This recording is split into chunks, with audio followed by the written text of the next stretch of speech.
seterusnya adik-adik, dosa besar ketiga membunuh. Okey, membunuh ni mudah aja.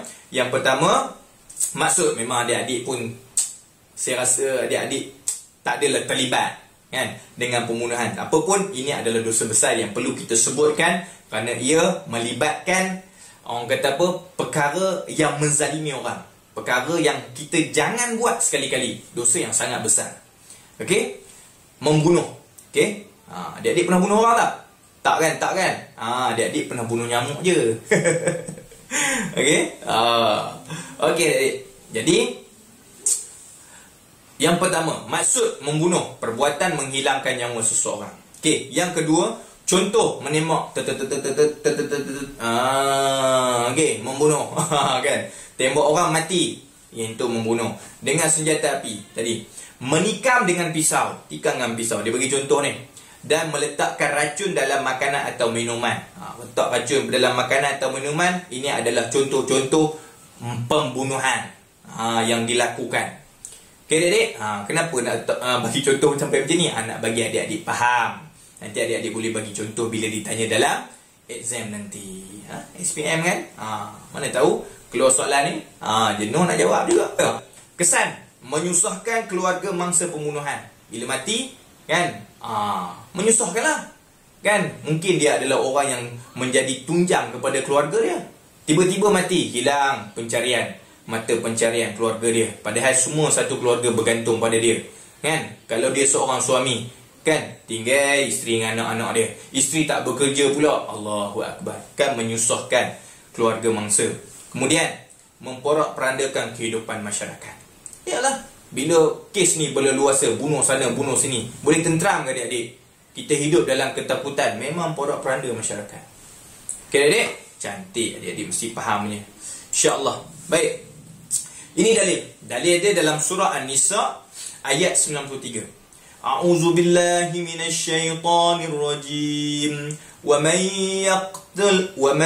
yaqtul mu'minan muta'ammidan fajaza'uhu jahannam khalidan fiha wa ghadiba Allahu 'alaihi wa la'anahu wa a'adda lahu 'adzaban 'azima. Okey. Sadaqallahul azim. Surah An-Nisa ayat 93. Apa maksud dia adik-adik? Maksudnya, dan sesiapa yang membunuh seseorang mukmin dengan sengaja, maka balasannya ialah neraka jahanam. Confirm neraka jahanam. Dia kekal di dalamnya. Allah, kekal di dalamnya orang bunuh orang ni. Dan Allah murka kepadanya. Allah murka kepadanya dan melaknatnya serta menyediakan baginya azab seksa yang besar. Allahu Akbar. Ini memang dosa yang sangat besar adik-adik. Allah Ta'ala jelaskan, memang bertalu-talu dia punya kemurkaan Allah bagi neraka jahanam, kekal dalam dia. Allah murka, Allah laknat, sedia azab dalam neraka tu. Jelas sangat-sangat ini adalah dosa yang sangat besar. Faham adik-adik? Ya, dosa membunuh. Baik, seterusnya, spektrum ilmu. Kita tengok spektrum ilmu. Hadis riwayat Bukhari. Man qatala mu'ahadan lam yarih raihatal jannah wa inna rihaha tujadu min masirati arba'ina aman. Riwayat Al-Bukhari. Abdullah bin Amru radhiyallahu anhu meriwayatkan bahawa Rasulullah SAW sabda, siapa yang membunuh seorang kafir, yang membunuh seorang kafir yang berada dalam perjanjian dengan negara Islam, dan dia tidak akan mencium bau syurga, sedangkan bau syurga dapat dicium dari jarak 40 tahun perjalanan. Jadi kalau tak cium bau syurga, dia duduk mana adik-adik? Ya, pandai, duduk neraka lah adik-adik. Cium bau syurga pun tak boleh. Macam mana nak masuk dalam syurga? Allahu Akbar. Okey, habis cerita pasal dosa besar ketiga, membunuh. Baik, kita tengok dosa besar keempat. Okey, dosa besar keempat ialah makan riba. Yang pertama maksud dulu, pertambahan bayaran dalam urusan pertukaran barang dan hutang piutang. Dalam buku teks dia bagi contoh, hutang yang menetapkan faedah bayaran dengan peratusan tertentu. Okey adik? Dengan peratusan tertentu. Senang nak faham adik-adik? Dia bunga adik-adik, bunga. Kalau adik tak faham bunga, dia faedah. Kalau adik-adik tak faham faedah, dia bayaran tambahan. Bayaran tambahan. Contoh, Ustaz Mi ada duit. Orang berduit kan, adik-adik nak pinjam. Ustaz, saya nak pinjam kat Ustaz boleh? Boleh? Nak pinjam berapa? 100. Okey, nak pinjam 100. Okey. Kalau nak pinjam dekat saya 100, boleh, tapi dengan syarat bayar balik 150. Setuju tak setuju? Saya pinjam 100, saya kena bayar 150. Iyalah, kalau nak pinjam. Kalau tak pinjam tak apa lah. 50 tu apa tak? 50 tu bunga lah. Bunga? Iyalah bunga. Iyalah nak pinjam. Kenalah bagi apa-apa kan? Bunga adik-adik. Bunga tu apa? Bunga itulah yang dipanggil riba. Pertambahan bayaran dalam urusan pertukaran barang dan hutang piutang. Dia hutang dengan Ustaz Mi kan? Boleh nak hutang Ustaz Mi, tapi kena pertambahan bayaran. Bayar berapa tadi? Ustaz Mi cerita tadi? Ya, pandai 50. Ustaz Mi dapat 150. Pinjam bagi dekat dia 100 kan? Nanti minggu depan dia bayar balik kat Ustaz Mi 150. 50 tu apa? Pertambahan bayaran. Itulah dipanggil riba. Faham? Pandai. Okey, jelas dia. Yang ketiga, kesan mengakibatkan penindasan. Yang kedua, melumpuhkan ekonomi umat Islam. Ini adalah kesan-kesan dia. Memang menindas orang. Patutnya orang tu pinjam 100, bayar 100 lah. Ni kenapa nak tambah 50? Kan menindas dia. Kan zalim pada dia. Faham adik? Melumpuhkan ekonomi umat Islam jika benda ni berleluasa. Baik, seterusnya. Okey, ada dalil. Dalil dia surah Al-Baqarah ayat 278. Okey adik? Kita dengar dengan baik. A'udzu billahi minasyaitonir rajim. Ya ayyuhalladzina amanu taqullaha wa dharu ma baqiya minar riba in kuntum mu'minin. Sadaqallahul azim. Surah Baqarah ayat 278. Apa maksud dia adik-adik? Wahai orang-orang yang beriman, bertakwalah kamu kepada Allah dan tinggallah saki-baki riba yang masih ada pada orang berhutang itu, jika benar kamu orang yang beriman. Ini dalil dia, menunjukkan bahawa Allah Ta'ala kata, wahai orang beriman, kalau betul kamu beriman, bertakwa pada Allah, takut pada Allah, taat perintah Allah. Dengan apa? Tinggalkan saki-baki riba. Dah, kamu buat riba dengan dia tadi awal tadi, dah tinggalkan terus, nanti bagi dia pulang balik 100. Jangan minta dekat dia 150. Faham adik? Ni Allah Ta'ala bagi peringatan kepada orang beriman. Sebab tu di hujung ayat tu dia kata apa? Jika benar kamu orang beriman. Faham adik? Pandai. Alhamdulillah. Okey, kita tengok seterusnya. Ini spektrum ilmu. Tambah lagi daripada menguatkan lagi dalil tadi tu. Okey? A'udzubillahi minasyaitonir rajim. Fa in lam taf'alu fa'zanu biharbin minallahi wa rusulihi wa in tubtum falakum ru'usu amwalikum la tazlimuna wa la tuzlamun. Sadaqallahul azim. Surah Al-Baqarah 279 ayat dia. Maksudnya apa? Maka jika kamu tidak melakukan perintah tinggalkan riba itu. Kalau kamu degil kata Allah. Tu maksud dia. Kalau kamu degil kata Allah, tak nak juga tinggalkan riba. Dah buat riba, tak nak juga tinggalkan riba. Maka ketahuilah kata Allah, fa'zanu biharbin minallah. Ketahuilah bahawa Allah dan Rasul akan memerangi kamu. Allahu Akbar. Allah isytihar perang. Boleh selamat ke adik? Confirm neraka Allah. Dan jika kamu bertaubat, Allah Ta'ala bagi tahu pula. Dia bagi peringatan, kalau kamu degil, kamu berperang. Berperang dengan siapa? Bukan perang dengan manusia. Mengisytiharkan perang dengan Allah dan Rasulnya. Dan jika kamu bertaubat, wa in tubtum, kalau kamu bertaubat, maka hak kamu ialah pokok asal harta kamu. Ni Allah Ta'ala ajar. Sebelum ni kamu buat riba, macam Ustaz Mi tadi, Ustaz Mi buat riba. kan 150 dia kena bayar pada Ustaz Mi. Tengok Allah Ta'ala kata apa? Maka hak kamu ialah pokok asal harta kamu. Maka jangan kamu teruskan riba tu. Minta kat dia RM100 juga. Berdasarkan contoh Ustaz Mi bagi tadi. Jangan minta 150. Sebab dia pinjam 100, kamu kena bagi. Dia pinjam 100, jadi dia kena bayar 100 lah. Kenapa nak 150? Ambil dia punya pokok asal harta kamu tadi, yang 100 tadi. Jangan minta 150. Faham tak, dik? Pandai. Kamu tidak berlaku zalim kepada sesiapa dan kamu juga tidak dizalimi oleh sesiapa. Kamu tidak berlaku zalim kepada sesiapa, maksudnya bila kita dah tinggalkan riba, kita jadi tak zalim. Sebab bila kita lakukan riba, kita dah zalim kat dia. Dia pinjam kita 100, dia orang susah terdesak nak pinjam duit, minta 100 kat kita. Tiba-tiba kita menyusahkan dia, menzalimi dia, menindah dia dengan minta 150.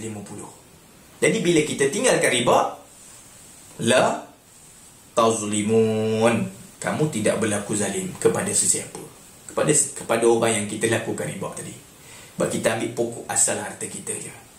Okey, dek? Okey. Dan kamu juga tidak dizalimi oleh sesiapa. Wala tuzlamun. Kita juga tak dizalimi sebab kita dapat balik duit yang kita bagi pinjam tu. Faham, dek? Alhamdulillah. Syukur pada Allah. Habislah hadis. Hadis pula dah. Apa tu? Dosa yang keempat. Ustaz Mi dah lupa dah. Okey, dosa yang keempat tadi selesai, riba. Yang kelima, dosa besar kelima ialah makan harta anak yatim. Ni pun mudah nak faham, adik-adik. Maksudnya ialah menggunakan harta anak yatim dengan cara yang tidak benar oleh syarak. Okey, kita dapat anak yatim, kan, di amanahkan untuk jaga, lah kali kita makan harta dia sewenang-wenangnya. Yang tu adalah dosa besar yang kelima. Contoh, membelanjakan untuk kegunaan peribadi pemegang amanah secara berlebih-lebihan. Guna berlebih-lebihan. Tu tak boleh, berdosa besar. Yang kedua, menyalahgunakan harta anak yatim. Patut bagi kepada dia, lah kali kita bagi kepada anak kita, pada family kita. Berdosa besar. Kesannya mengakibatkan penindasan. Memang confirm kita dah menindas, menzalimi anak yatim tersebut. Dah lah dia anak yatim, orang yang paling disayangi oleh Nabi, kita tindas. Nanti kita tengok apa balasan Allah Ta'ala bagi dekat dalil dia nanti. Okey, yang kedua, menjejaskan hubungan kekeluargaan. Sebab selalunya anak yatim ni dia jaga oleh family yang terdekat. Jadi hubungan kekeluargaan akan terjejas. Baik, kita tengok dalil. A'udzubillahi minasyaitonirrajim. Innal ladzina ya'kuluna amwalal yatama zulma innama ya'kuluna fi butunihim nara wa sayaslawna sa'ira. Surah An-Nisa ayat 10. Apa maksud dia, adik-adik? Ni yang Ustaz Mi bagi tahu tadi. Kita tengok balasan pada orang yang makan harta anak yatim ni. Allah Ta'ala kata apa? Sesungguhnya orang yang memakan harta anak yatim secara zalim, sebenarnya mereka itu hanyalah menelan api ke dalam perut mereka. Ni, makan, nampak zahirnya makan biasa je. Sedap, menikmati. Tapi Allah Ta'ala kata, sebenarnya mereka menelan api ke dalam perut mereka. Allahu Akbar. Dalam tafsir kalau adik-adik tengok, dia menelan api tu, mata dia keluar api, telinga dia keluar api, hidung dia keluar api. Sebab apa? Sebab dia makan api. Dekat mana dia dapat balasannya, adik-adik? Dan mereka pula akan masuk ke dalam api neraka yang menyala-nyala. Inilah balasan dia. Bila dah masuk dalam api neraka, dia makan api. Allahu Akbar. Maka keluarlah api melalui matanya, melalui mulutnya, melalui telinganya. Ini satu dosa yang sangat besar. Allahu Akbar. Okay, adik? Faham? Habis. Ini adalah dosa besar yang kelima. Selesai dosa besar yang kelima, kita tengok spektrum ilmu. Belum selesai lagi, ada spektrum ilmu. Cerita pasal anak yatim. Nabi bagi tahu, wa ana wa kafilul yatimi fil jannati hakaza wa asyara bisababati wal wusta wa farraja bainahuma syai'a. Rawahul Bukhari. As-Sah bin Sa'ad As-Sa'adi radhiyallahu anhu berkata, Rasulullah SAW bersabda, aku dan pemelihara anak yatim di dalam syurga seperti ini. seperti ini. Aku dengan anak yatim seperti ini. Sambil menunjukkan jari telunjuk dengan jari telengah. Ni jari telunjuk dengan jari tengah. Dua. Jari telunjuk dengan tengah. Dan beliau meregangkan antara kedua-duanya. Meregangkan. Dua ni. Aku, dia kata tadi apa? Aku dan pemelihara anak yatim di dalam syurga seperti ini. Ni, dua ni. Dekat maksud dia. Tak pisah, dekat. Maknanya untunglah bila Allah Ta'ala rezekikan kita menjaga anak yatim dengan baik. Sebab kita akan direzekikan, dikurniakan oleh Allah Ta'ala. Kerana balasan bagi orang yang menjaga anak yatim ini ialah syurga Allah. Cumanya, jaga amanah ini dengan baik. Faham adik? Alhamdulillah. Okey adik, kita tengok dosa besar yang keenam. Dosa besar yang keenam ni lari. Lari ke mana tu? Lari dari medan perang. Okey, maksud dia meninggalkan medan perang menghadapi musuh. Contoh, dia bagi contoh. Melarikan diri daripada pasukan yang sedang bertempur menghadapi serangan musuh.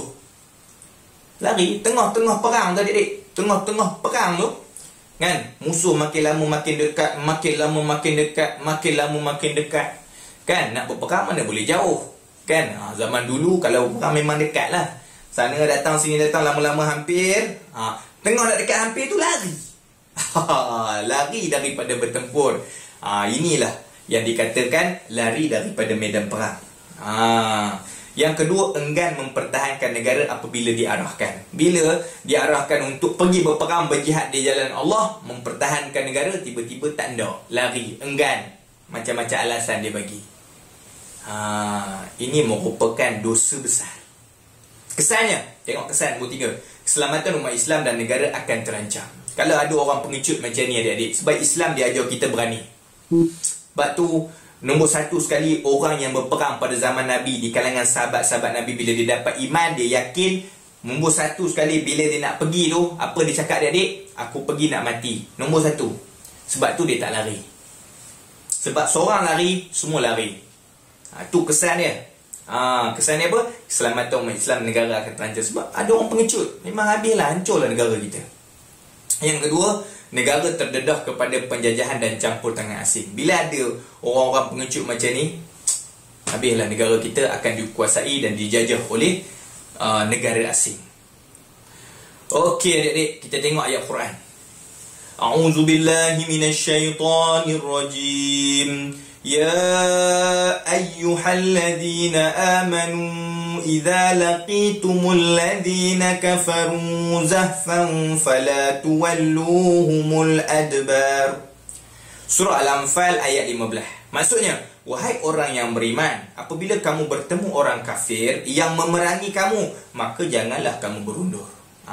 Ini ayat ni yang menunjukkan bahawa lari daripada medan perang merupakan dosa yang besar. Dikuatkan dengan dalil firman Allah Ta'ala ni. Sebab kalau seorang lari, semua lari, maka habislah orang Islam yang berperang. Sebab tu zaman Nabi dulu tak ada siapa yang lari. Berperang terus mara, sama ada aku mati ataupun terselamat. Faham adik-adik? Baik. Okey, kita tengok spektrum ilmu. Ini menunjukkan pahala, cerita tentang pahala orang yang keluar pada jihad fi sabilillah. Tuba li'abdin akhizin bi'inani farasihi fi sabilillah ash'asa ra'suhu mughbarratin qadamahu. Rawahu Bukhari. Abu Hurairah meriwayatkan bahawa Rasulullah SAW bersabda, berbahagialah seorang hamba yang memacu tali kuda perangnya di jalan Allah, kusut rambutnya dan bertebu kakinya. Kenapa berbahagia? Sebab mereka sedang berada di jalan Allah. Perang jihad fi sabilillah. Tidak ada tempat lain kalau mereka mati adalah mati syahid. Dan setiap perjalanan mereka, kesusahan mereka, kepayahan mereka, Allah Ta'ala akan bagi pahala di setiap pengorbanan yang mereka lakukan. Faham adik? Sebab tu dikatakan berbahagialah hamba ini. Okey. Kemudian dosa besar ketujuh.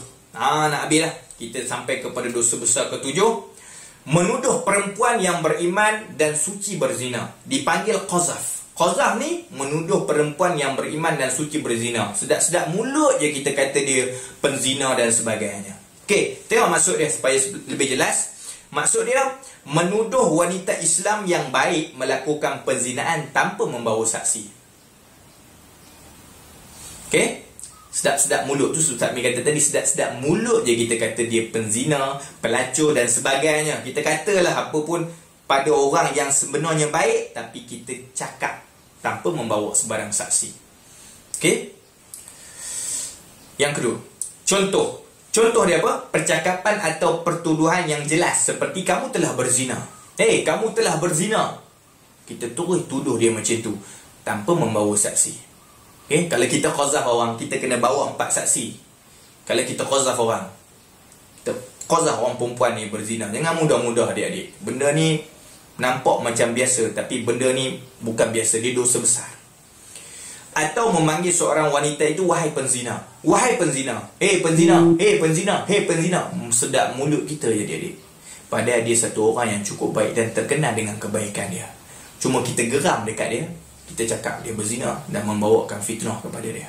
Satu benda yang besar dan dosa besar. 3. Kesan dia menjatuhkan maruah orang. Dia baik, kita jatuhkan maruah dia. Mencetuskan perbalahan. Ini akan berlaku adik-adik. Kadang-kadang bergaduh dan sebagainya. Okey, kita tengok dalil. A'udzubillahi minasyaitonir rajim. Innal ladzina yarmunal muhsanatil ghafilatil mu'minatil lu'inu fid dunya wal akhirati wa lahum 'adzabun 'adzim. Surah Nur ayat 23. Maksud, sesungguhnya orang yang menuduh perempuan yang terpelihara kehormatannya. Perempuan ni memang terkenal terpelihara kehormatannya. Al-ghafilat.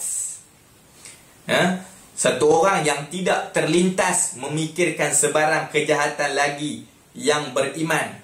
Tak fikir langsung dalam hati kepala dia benda-benda jahat. Dan dia orang beriman. Al-mu'minat. Apa jadi pada orang yang tuduh orang berzina ni? Orang baik berzina ni, apa jadi pada dia? Akan dilaknat oleh Allah di dunia dan di akhirat. Dunia dilaknat, akhirat dilaknat. Dunia tak dapat rahmat, memang celakalah dia. Dibiarkan Allah Ta'ala terpontang-kanting tanpa rahmat dan kasih sayang Allah. Kita takkan bahagia adik-adik tanpa rahmat dan kasih sayang Allah. Kalau Allah Ta'ala dah laknat kita, tak ada makna lagi hidup atas dunia ni. Celakalah kita. Sebab tak ada pandang rahmat daripada Allah. Akhirat masuk neraka Allah. Dan mereka pula akan beroleh azab yang seksa yang besar. Akhirat masuk neraka dan dapat azab di dalam neraka itu. Azab yang besar. Jadi jangan mudah-mudah kita kata, penzina, kamu berzina. Jangan. Okay adik? Jaga mulut kita. Nak menunjukkan bahawa apa adik-adik, yang pertama sekali yang Ustaz Mi nampak dalam ayat ni ialah bersangka baiklah dengan orang beriman.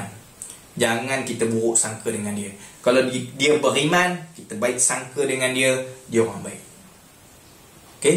Yang kedua, mulut. Kerana mulut, kita boleh masuk neraka Allah. Jadi jaga mulut.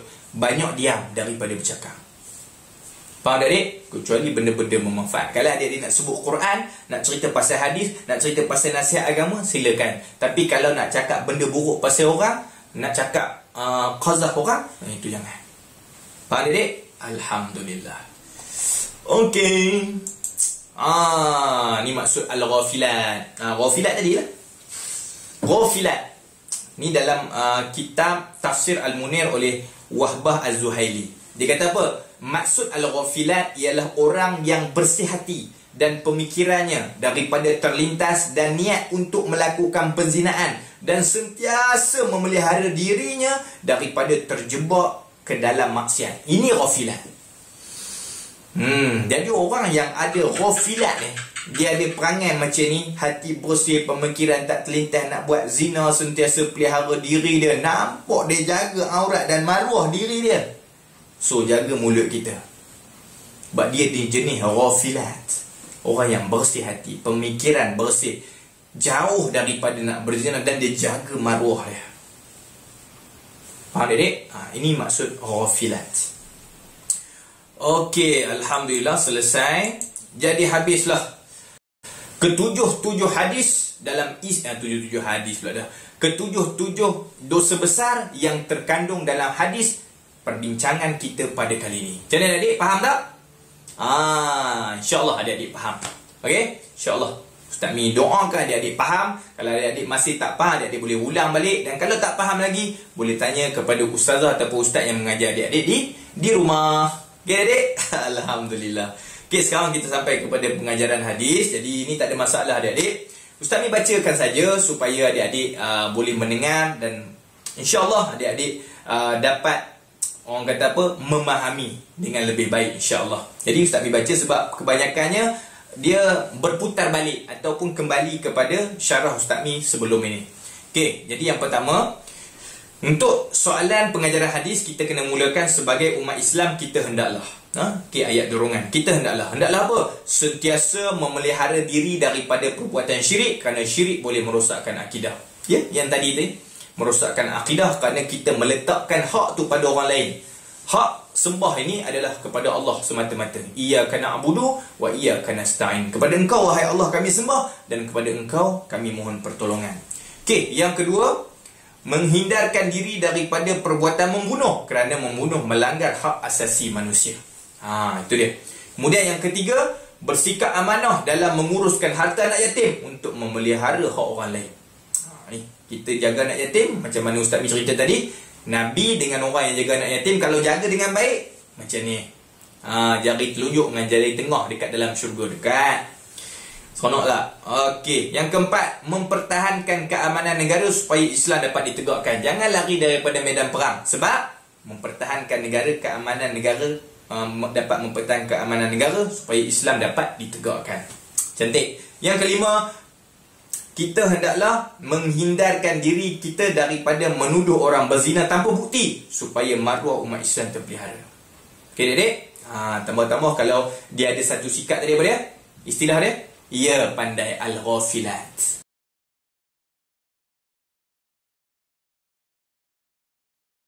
Yang terakhir adik, spektrum ilmu. Al-muslimu man salimal muslimuna min lisanihi wa yadihi, wal muhajiru man hajara ma nahallahu an. Rawahu Bukhari. Ini adalah hadis rawahul Bukhari. Ya, hadis sahih. Abdullah bin Amru meriwayatkan bahawa Rasulullah bersabda. Apa Rasulullah beritahu? Seseorang muslim, al-muslimu man salimal muslimuna, ialah seseorang yang menyelamatkan orang lain daripada kejahatan lidah dan tangannya. Sebab tu Ustaz Mi kata tadi apa? Ni, lidah kita boleh menyebabkan kita masuk neraka Allah. Jadi orang Islam, dia cukup jaga dengan lidah. Dia lebih banyak diam daripada bercakap. Dan kalau bercakap, dia akan bercakap benda-benda yang baik. Al-kalimatut thayyibah. Kan? Benda-benda yang baik. Itu. Kemudian dia jaga tangan dia. Okay? Daripada mencederakan orang. Dan orang yang berhijrah ialah orang yang meninggalkan segala larangan Allah. Yang dikatakan hijrah ialah dia berhijrah daripada buruk kepada baik. Daripada jahat kepada baik, daripada perangai buruk, akhlak buruk kepada baik, daripada tempat yang buruk kepada tempat yang baik. Itu hijrah, meninggalkan larangan Allah. Pada adik, jadi ini adalah hadis yang terakhir yang kita akan baca dalam tajuk ni. Dan kita dah baca dah pun spektrum ilmu. Jadi peganglah hadis ini adik-adik, supaya kita menjadi seorang Muslim yang sebenar-benarnya, yang menjaga lidahnya, menjaga tangannya, dan kita berhijrah daripada buruk kepada baik, meninggalkan larangan Allah sebelum ni yang kita buat, kepada melakukan ketaatan kepada Allah. Okey adik, faham? Alhamdulillah, adik-adik memang terbaik. Tepuk tangan sikit. Okey, jadi jangan lupa adik jawab 25 soalan. Kuis di deskripsi disediakan untuk adik-adik. Ustaz Mi dah sediakan untuk adik-adik, khas untuk adik-adik. Tekan link dan jawab semua soalan yang Ustaz Mi buat khas untuk adik-adik. Dan yang penting adik-adik, dekat sini, jangan lupa subscribe. Okey, sebagai tanda sokongan kepada adik-adik, kepada Ustaz Mi, adik-adik. Ustaz Mi sangat hargai subscribe adik-adik kepada Ustaz Mi. Bukan buat adik-adik, bila adik-adik subscribe Ustaz Mi lagi bersemangat untuk membawakan kepada adik konten-konten melalui video-video PTPC yang bakal akan datang. Dan bila adik-adik subscribe dan juga adik-adik tekan loceng, maka kita akan bersama-sama lagi nanti, insya-Allah, apa-apa satu video baru yang Ustaz Mi keluarkan, kita akan dapat tengok insya-Allah. Dengan cara itu silaturahim kita akan panjang insya-Allah dunia dan akhirat. Amin ya rabbal alamin. Tahniah semua. Jumpa lagi insya-Allah. Jazakumullah khairan katsira. Jumpa lagi adik-adik. Assalamualaikum warahmatullahi wabarakatuh.